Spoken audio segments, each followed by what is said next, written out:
Hello ladies and tubers, and welcome to this edition of Take the Fear. Out the gear. With me, Jason Bangers. And me, Mr. Chumley Warner. Today we are in the famous Sound Attack drum store. Look at it, it's beautiful.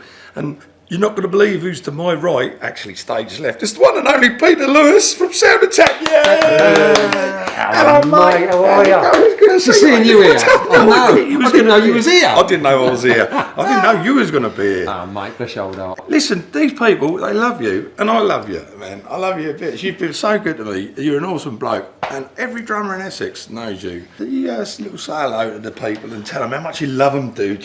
You have the camera. How can I get there? You have the camera. Take it. Sure. Hello everybody, and welcome to Sound Attack. And as you know, I'm Pete Lewis, and I opened this establishment up back in 1993.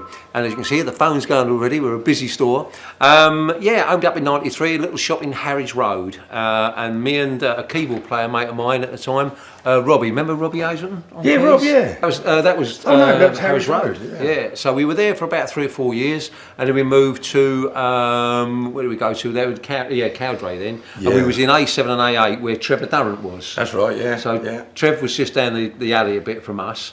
And we opened up with one unit there, then we got the unit next door. That was massive, that second unit, wasn't it? The one that we had, when that shut down in 7 and 8, we opened up number 3, which was outside in the car park, which was about 5,000 square feet. Yeah, it was a huge shop. Huge place. And then, of course, we had the Great Fire with Cowdray, where so many businesses were destroyed, which was tragic. I was walking my dog that night, and I remember thinking someone's having a barbecue. It was about 3 o'clock in the morning. Did not go, did it? Was there someone with a cigarette in there or something? I think I just put it out. But so that was that. Then we moved into the arches of that bit, which was down the far end, and we were there for a good few years. That was only supposed to be temporary, and then we took this unit on about 3 years ago now. We're a big family of musicians. What about your personal family? Is this business? Are you gonna? Who's gonna run this after you, mate? Well, obviously I've got Scott, my youngest lad. He kind of joined working with me when he was at school. He was like the Saturday lad. I mean, to be honest with you, I didn't know he was a drummer because he was always like playing guitar. Because I was a frustrated guitarist. I think most drummers like to have a bit of a twang. I know you like a banjo, mate. We are, we do like to muck about with different instruments. But yeah, Scott, nice player, very good guitarist, and he was playing guitar with a school band. And then when he was a kid, he was always like, "Oh, Dad, can I go on your drum kit and whatever?" He'd always come and see us play. His music teacher phoned me and his mum up and sort of said, like, "We want Scott to play the drums in the school band." And I went, "He really don't play the drums." He went, "Well, he does." That was Scott. So yeah, Scott's now. I mean, he's more or less managing the place. He's practically running it, to be honest with you. My brother Mick. He's the main man.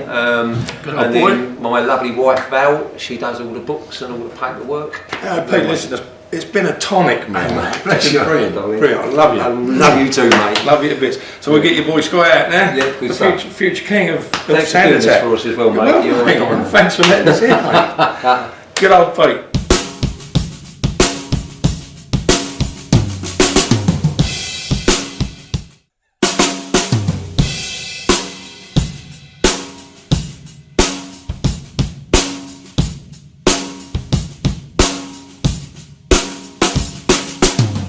I was just talking to your dad. This is Scott. This is Peter's son, Scott. Scott, it's lovely to see you, Good mate. to see you, man. Good to see you again. I love you a bit, man.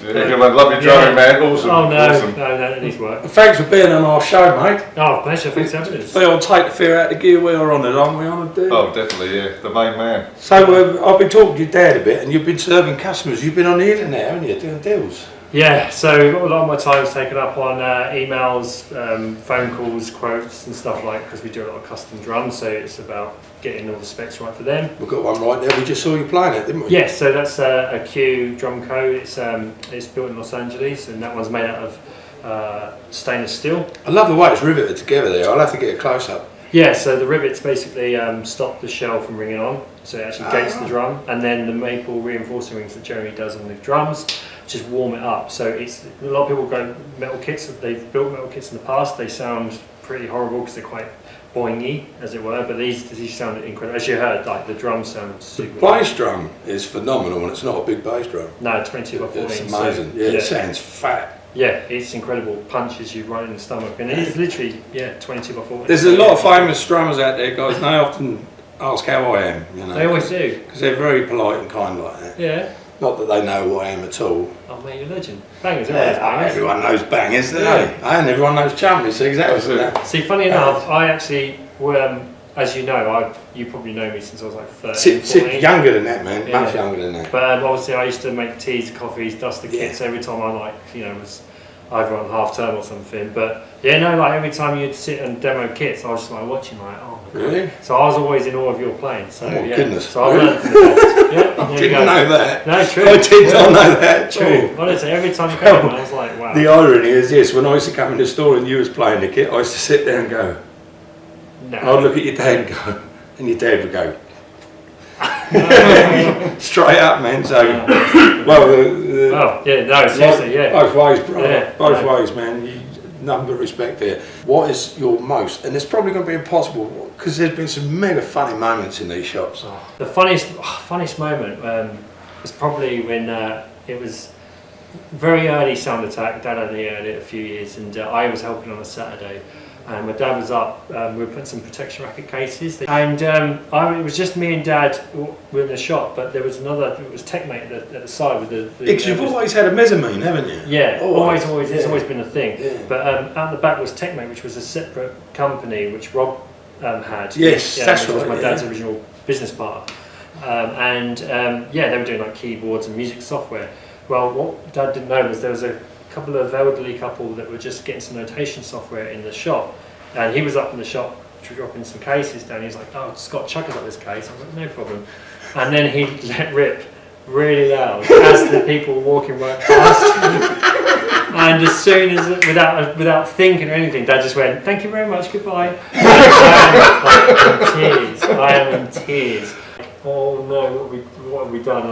And then you've got to think yourself, are we really going to survive with things like that? And it's silly little things like that. What about the covers band then? Did you do the covers band? So again, so we to do my wife's sister got married, and it was we sort of said like we'll knock up a cover set for the wedding, and the groom, he's like massive Strokes fan.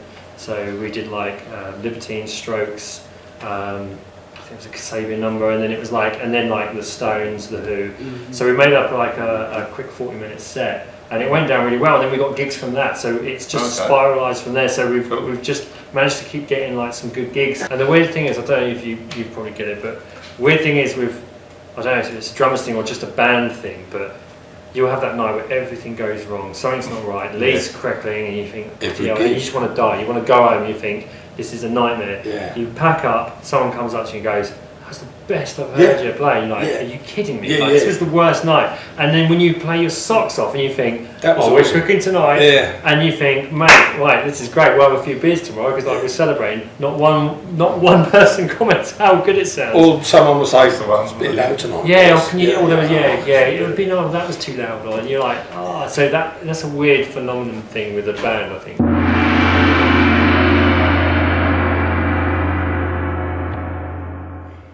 Thank you, Pete. Thank you, Scott. This is Sound Attack, and this is from me, Jason Bangers, and this edition of Take the Fear Out of Gear saying goodbye. And for me, Mr. Chumley Warner, saying goodbye. Thanks, guys, and thanks for doing this for us, mate. I tell you, bless your hearts. Thank you so much. Brilliant. All the best tunes. Take care.